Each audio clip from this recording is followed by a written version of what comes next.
Hello, sports fans.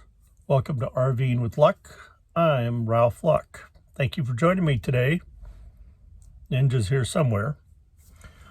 I wanted to go over several things that are important to boondocking. I just read an article on 10 top things needed for boondocking. So I've narrowed this down to a few things, not in any particular order here.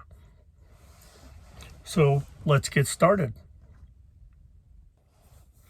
The first one is a stove. So this would be some way to cook your food, boil water, make coffee, do whatever.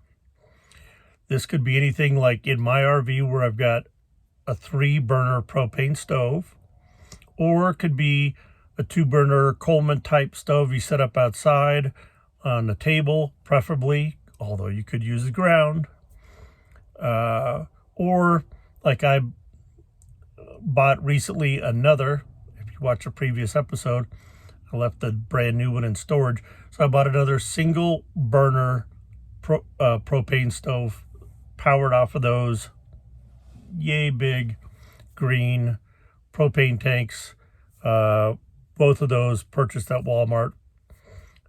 And the reason you need a stove is you may have freeze-dried food or other foods like that just need hot water. So here's an easy way to heat up your water. Or you may want to throw on some hamburger patties, chicken breasts, hot dogs, mac and cheese, whatever. All that can be cooked up in a stove. So I think that's pretty important. The next is considering where you're going to use the bathroom. Now, number one's pretty easy for most people, unless it's freezing outside. You may want to think about a pee bottle. But definitely going number two is a little bit more difficult. If you're out in the middle of nowhere, certainly you could abide by leave no trace behind etiquette, which is leave-no-trace-behind.org or something. Oh, Ninja's playing with her mouse. That makes noise, of course. And I believe that's to dig a 6 to 8 inch hole, not by any water source, and take your toilet paper with you. I recommend a freezer Ziploc bag. That's the total roughing it. Another way is a 5-gallon bucket. This can be a 5-gallon bucket that you double bag, maybe put some kitty litter in it, wood pellets, things like that, and take that bag and dispose of it. And that's fairly easy. A lot of camping places sell the toilet seat that actually goes over a 5-gallon bucket that you could get at Home Depot or Lowe's or Walmart. Certainly if you're in an RV like mine, you have a regular flush toilet. And there's also composting toilets that could be used. And then there's composting. Oh, wait, that was composting. A cassette toilet. Cassette toilet's a little different. I hear it's a little complicated or messy or a pain to use, but basically you have a small tank, and when that cassette is full, you pull it out and you dump it in the appropriate spot. The next thing for boondocking, and this is more for RVs or maybe a van that's comprised with a gray or black tank, that black tank could start to fill up. Now, I've been using it for about 5 days now, and it's still on the first light. Hasn't even hit the 1/3 mark. In the event that black tank fills up, and I don't want to move my RV to drive somewhere to dump that tank, I have an extra storage tank. And I'm in the midst of filming a repair on that because, yes, I did kind of put a hairline crack in it, which is not good when you're dealing with black water. So this extra Camco, I believe it is, storage tank is on wheels. It's towable, so you can actually hook it to your hitch on your truck or your car. If you're camped in an RV parking site, let's say, and you don't want to upload your whole RV to go drive and dump the tank if that site only has, let's say, electric and water and nowhere to put your hose out to dump your tanks. So this extra storage tank was around $200. This portable tank allows me to carry it on the back little trailer of my car that I'm towing. And when my black tank starts to get full and I don't want to upload and relocate the whole RV to go dump the tanks, I will dump it into this extra storage tank. Then I have two options. I could drive the car in with that on the back little trailer hitch and go dump it, or I could leave it on there full or somewhat full, fill up the rest of the RV tank, then haul everything into whatever town to do the dumping. But they are a nice convenience because you don't have to relocate and go dump your tank in the RV if that gets full. I think another necessity is whether you're in car camping, van camping, or in your RV, you don't want to be stuck inside all the time. You want to enjoy nature. Even if that's sitting outside, looking at the sunset, sunrise, your animals play, your kids play, things like that, and just enjoying the fresh air. So you want to have some chairs. And I have two kinds, depending on my need and my length of stay. I have a nice zero gravity lounge chair, which kicks up the feet. I can recline, and that's wonderful. It's a little bit more pricey, closer to $100, but it's great for extended stays. If I'm going to be in a place 1 or 2 nights, I may just yank out my cheap little camping chair from Walmart that was 10 or 20 bucks. Just open that up, take it from the back seat of my car, open it up, and I have a spot to sit and enjoy the outside. The next thing would be a table, preferably a folding table, preferably one that folds really small. So, and they make everything from the one I've got, which is a real small one that folds up. It's a little low. It's like at knee level.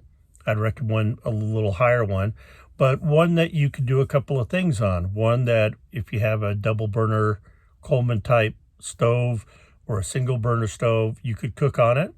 And then two, that you and maybe another can put those camping chairs next to it and eat off of it.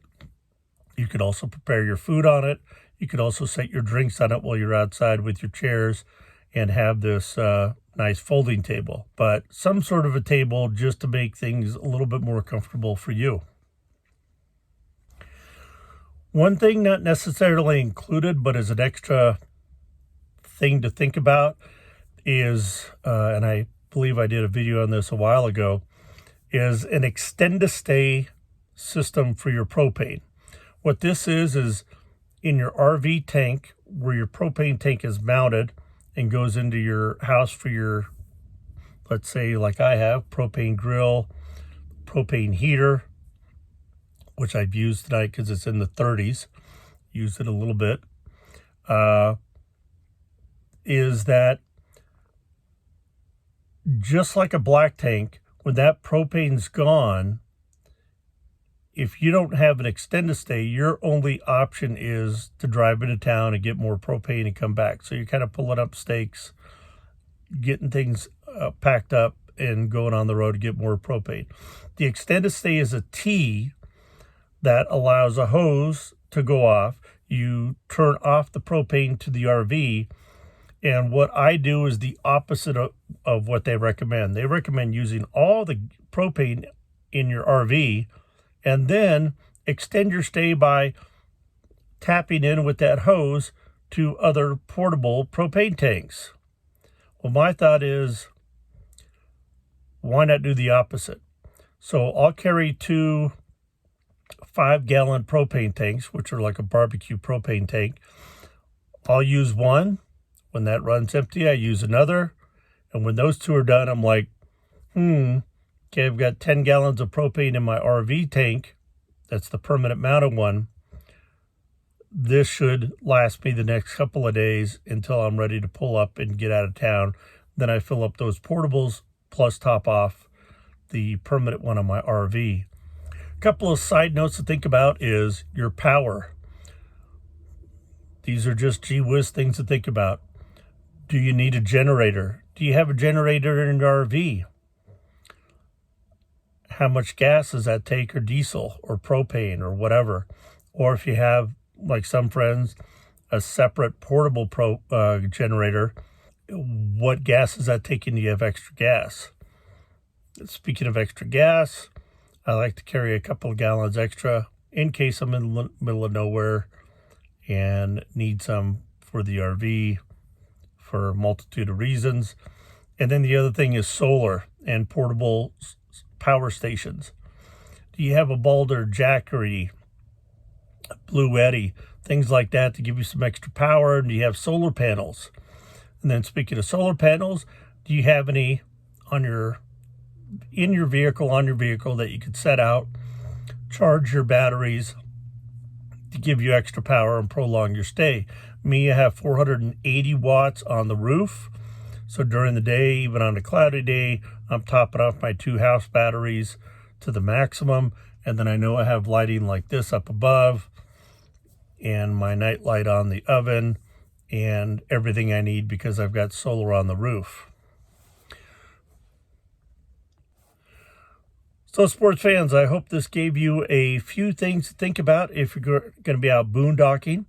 Before going out boondocking for 10 to 14 days, I highly recommend that you have first taken yourself out boondocking for 2 to 3 days, kind of see what your volume and your propane and your battery lives are like. Even going into an RV type park and being plugged into shore power is helpful to get you that knowledge. But definitely you want to ease your way into before you're doing 14 days. So ease your way into it, but I love boondocking. You could be in the middle of nowhere, beautiful stars, quiet, away from everybody. You can determine your own campsites depending on the areas you're in and be really self-reliant. The other thing to think about is food. Of course, before you go camping, you're thinking, okay, here's 3 meals a day and snacks and this and that. Once you've compulated that, then go, okay, I want an extra week of freeze-dried food just in case. So my main thing is get out there, enjoy life, have fun, bring your friends and family, go by yourself, have some solitude, and just enjoy the heck out of camping. Whether it's a campsite, a park, or what I prefer, boondocking, just get out there and enjoy things. Love life. From Ninja and I, we wish you all the best. Thanks for watching.